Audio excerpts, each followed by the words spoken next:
Bonjour à toutes et à tous et bienvenue sur ma chaîne. Je suis Bahanak Njor. Ici on parle de quoi? On parle de culture, on parle d'art, on parle d'environnement, on parle de bien-être. Bref, on parle de tout ce que nous avons en nous et autour et qui peut nous pousser à être des personnes meilleures. Aujourd'hui, je vous raconte comment est-ce que mon aventure de locks, des dreadlocks pour certains, a commencé. Et c'est tout de suite après le générique de début.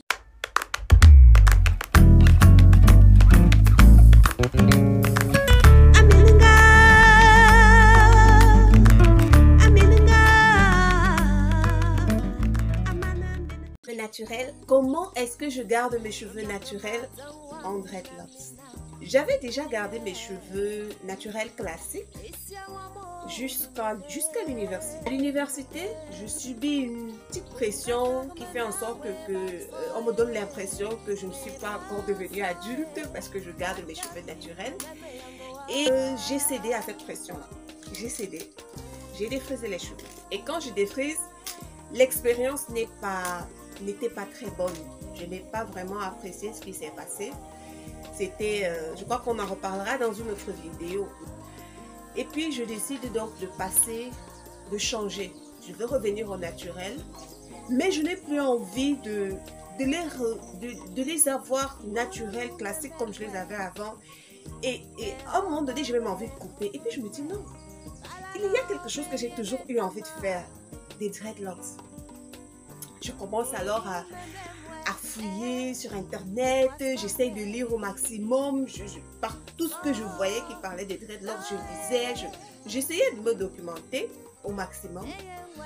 Et puis, paf, je suis dans la réalité. La réalité me montre que j'ai beau trouver un produit, par exemple sur la toile, voilà, j'ai des personnes qui parlent de leurs expériences et tout, et quand j'arrive sur place, rien. Donc, en fait, j'avais déjà une idée de comment est-ce que ça se passe pour garder ses cheveux, pour faire des dreadlocks. Mais autour de moi, dans mon entourage direct, personne ne connaissait rien de cette histoire de dreadlocks. C'était encore pire dans les salons de coiffure. Il n'y avait personne pour m'orienter.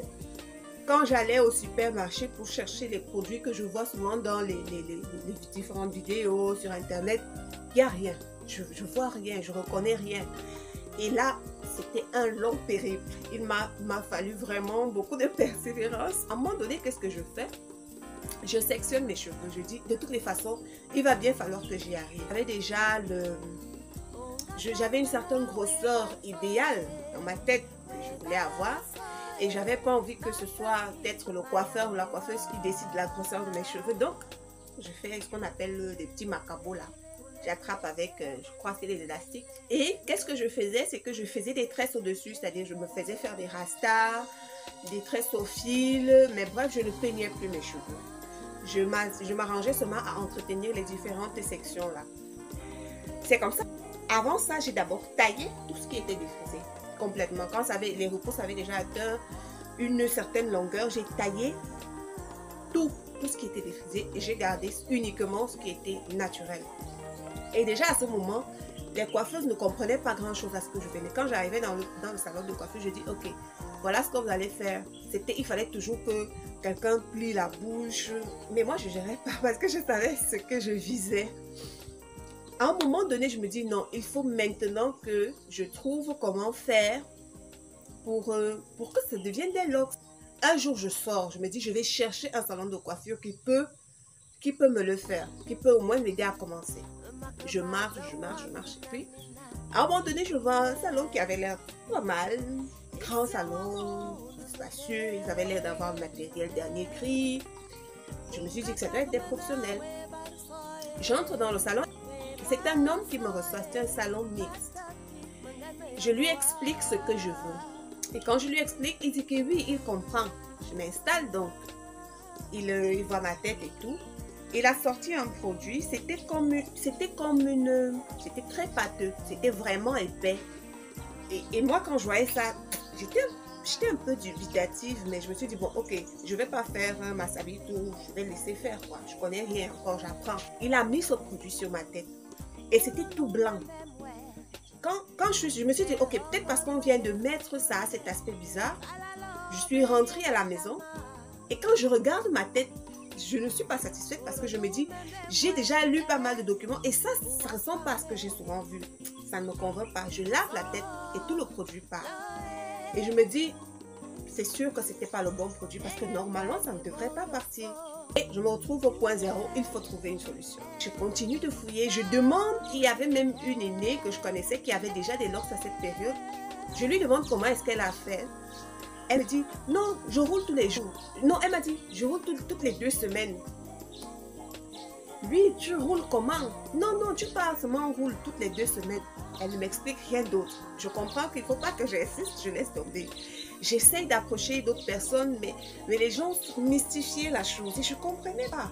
Pourquoi est-ce qu'on rend ça aussi je sais pas, on donne l'impression qu'avoir des locks, c'est quelque chose qui est réservé à un groupe de personnes.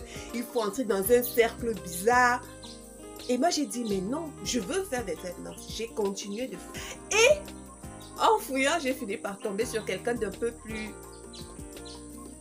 moins compliqué qui m'a simplement dit, ok, je vais te donner le numéro de ma coiffeuse. Quand j'y vais, je la trouve elle-même avec de longs...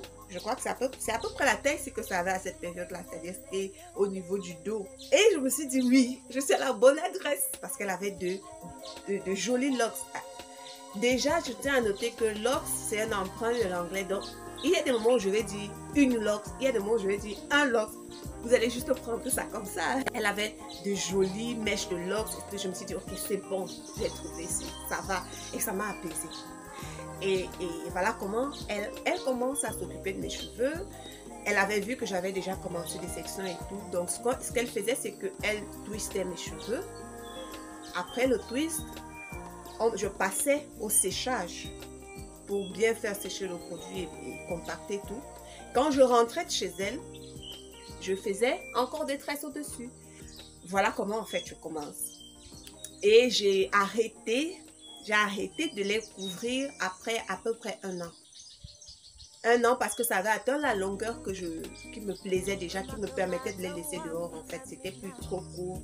Ça avait poussé plutôt bien. Donc je trouvais que c'était long. Je crois que c'est même moins d'1 an. Je pense que ça devait être moins d'1 an. Donc c'est après ça que j'ai arrêté de faire des tresses au-dessus. Et que je les ai portées comme ça jusqu'à ce jour. Et j'ai appris à les coiffer, j'ai appris à les entretenir. Voilà comment est-ce que je commence, comment est-ce que l'aventure commence en fait. Et dans la prochaine vidéo, je vais vous parler des différentes méthodes de locks. Donc, comment est-ce qu'on fait pour faire des locks. La plupart des vidéos que je regardais étaient soit des Guadeloupéennes, soit des Antillaises, soit des Américaines, beaucoup d'Américaines, soit des Jamaïcaines. Et j'avais du mal à trouver des vidéos qui étaient beaucoup plus proches de moi, c'est-à-dire des personnes qui parlaient des choses que je peux avoir facilement autour de moi, quoi. Donc, ça n'a vraiment pas été évident. Mais j'ai tenu bon et je suis arrivée à les faire malgré tout. N'hésitez pas à donner vos avis en commentaire et ça me fera un grand plaisir de vous lire et de vous répondre. Je laisserai en barre de description les informations sur le Festival international du cheveu afro naturel et locks, ISIL. Sur ce, je vous dis au revoir, à très bientôt. Générique de fin. Bye bye.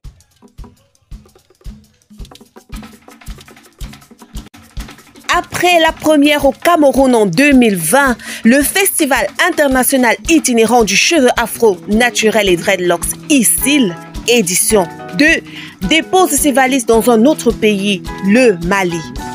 Échange, débat, partage d'expériences, projection documentaire, exposition photo internationale My Hair and I, concours de la coiffure la plus originale, atelier, salon de coiffure, spectacle vivant et bien d'autres. Chef d'entreprise, porteur de projet, saisissez cette belle opportunité à l'international pour faire connaître vos produits. Allez à la conquête d'un marché plus vaste, même en restant chez vous. Infoline, isilfestival@gmail.com.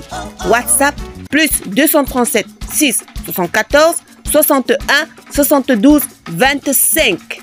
Ensemble, célébrons le cheveu naturel africain. Et c'est le vôtre.